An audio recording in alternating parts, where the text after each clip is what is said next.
आज मैले जापानमा लगाएको खेती के लगाए त आउनुहोस् भिडियो लास्टसम्म हेरौँ। So hello guys, welcome back to my new mini vlog. सबैजना सन्चै हुनुहुन्छ होला र म पनि एकदम ठिकठाकको साथ तपाईँहरूको माझ आइपुगेको छु। अनि आज चाहिँ म नाइट काम गरेर घर फर्किँदैछु। मैले चाहिँ अलिकति सागको बेनाहरू जमाएको थिएँ अनि मेरो गएको पनि हिजोबाट छुट्टी भइसकेको छ। सो आज चाहिँ बिदाको बेलामा साग रोपौँ भनेर अनि म घर आइपुगेपछि रुमभित्र नछिरिकन साग हेर्न लागेँ। अनि सागको बेना चाहिँ यस्तो राम्रो भएको रहेछ कि अनि मलाई चाहिँ यो साग एकदमै मनपर्ने के। अनि कसलाई साग मनपर्छ कमेन्ट पनि गरिदिनु होला। अनि यो चाहिँ मेरो रुम पछाडि हो कि यस्तो फोहोर छ यतातिर।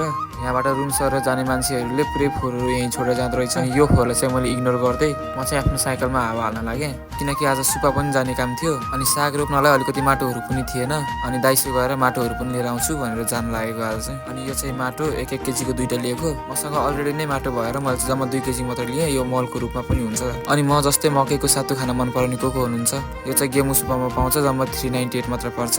अनि फाइनल्ली म चाहिँ रुम पनि आएर अब नास्ता खानु पर्यो भनेर उदन थियो। अनि उदनलाई चाहिँ एकछिन बेसार पानीमा यसरी उमालेँ।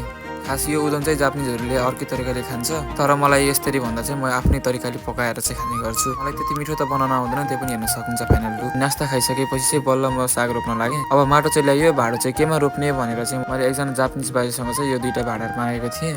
म जब रुम सरेर यहाँ आएँ नि त्यति बेलादेखि नै एउटा बाजेले मलाई एकदमै मन पराउने के। अनि तँलाई केही समस्या पऱ्यो भने चाहिँ मलाई भन्, म सकेको हेल्प गर्छु भनेर भन्नुभएको थियो। अनि त्यही भएर आज चाहिँ मलाई यो चाहिएको थियो। मैले मागेँ पनि, दिनुभयो पनि। अनि त्यहाँ भएको फोहोरहरू चाहिँ मैले हटाएँ। अनि यो भाडामा चाहिँ एउटा घिउ कुमारी पनि थियो।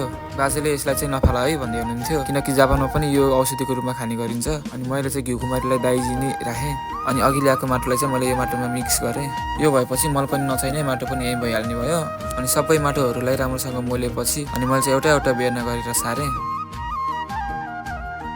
फाइनली सबै बेर्नाहरू सारेर पानी सानी हालेर मैले चाहिँ जापानमा एउटा सानो करेसाबारी बनाएँ। अनि मेरो करेसाबारी चाहिँ कस्तो भयो कमेन्टमा भनिदिनु होला। अनि मैले यति धेरै व्यस्तताको बिचमा पनि यति धेरै मेहनत गरेको देखेर कतिलाई मन पर्यो। मनपर्ने जतिले लाइक, सेयर, सब्सक्राइब, फलो अनि कमेन्ट गर्न चाहिँ नबिर्सिनु होला। Okay by.